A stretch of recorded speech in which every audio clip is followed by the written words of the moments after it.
Iran Israel যুদ্ধরাষ্ট্রের আজ চতুর্থ দিন। মধ্যপ্রাচ্যের পরিস্থিতি এখন নিয়ন্ত্রণের বাইরে চলে গেছে। তেহরান থেকে শুরু করে রিয়াদ, দুবাই এবং তেল আবিব পুরো অঞ্চল এখন আগুনের কুণ্ডলিতে পরিণত হয়েছে। মার্কিন প্রেসিডেন্ট ডোনাল্ড ট্রাম্পের একটি বড় মন্তব্য বিশ্বজুড়ে নতুন করে আতঙ্ক ছড়িয়েছে।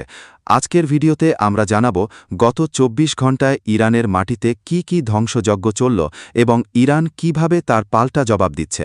বিস্তারিত জানতে ভিডিওটি শেষ পর্যন্ত দেখুন। গত রাত থেকে তেহরানে মুহুর্মুহু বিস্ফোরণের শব্দ শোনা যাচ্ছে। ইসরায়েল এবং যুক্তরাষ্ট্রের যৌথ বিমান হামলায় ইরানের রাজধানী এখন কার্যত বিধ্বস্ত।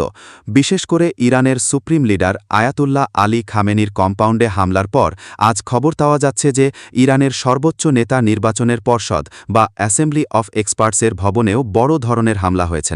ইরানি রেড ক্রিসেন্ট জানিয়েছে যুদ্ধের শুরু থেকে এখন পর্যন্ত ইরানের ৭৮০ জনেরও বেশি মানুষ নিহত হয়েছে, যার মধ্যে একটা বড় অংশই সাধারণ নাগরিক। তেহরান ছাড়াও ইস্পাহান এবং কোম শহরে ক্ষেপণাস্ত্র হামলা অব্যাহত রয়েছে।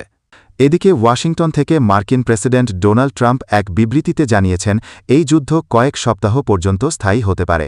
তিনি ইঙ্গিত দিয়েছেন যে ৪ থেকে ৫ সপ্তাহের একটি পরিকল্পনা নিয়ে তারা এগোচ্ছেন, তবে প্রয়োজনে এটি আরও দীর্ঘ হতে পারে।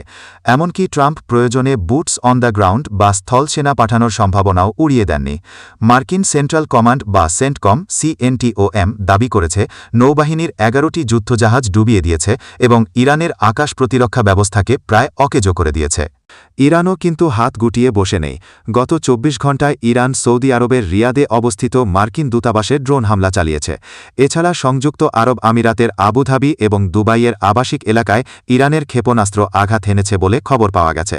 সবচেয়ে বড় উদ্বেগের বিষয় হল হরমুজ বা স্ট্রেইট অফ হরমুজ। ইরান এই নৌপথটি বন্ধ করে দেওয়ায় বিশ্ববাজারে তেলের দাম আকাশচুম্বী হয়েছে।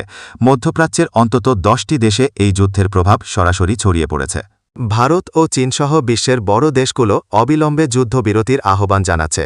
জাতিসংঘ নিরাপত্তা পরিষদ জরুরি বৈঠকে বসলেও এখনও কোনো সমাধান আসেনি। পরিস্থিতি যেদিকে যাচ্ছে তাতে বিশ্ব কি তৃতীয় বিশ্বযুদ্ধের দিকে এগোচ্ছে? আপনার কি মনে হয়? কমেন্ট করে আমাদের জানান। যুদ্ধের নিয়মিত আপডেট পেতে আমাদের চ্যানেলটি সাবস্ক্রাইব করে বেল আইকনটি চেপে রাখুন। ধন্যবাদ।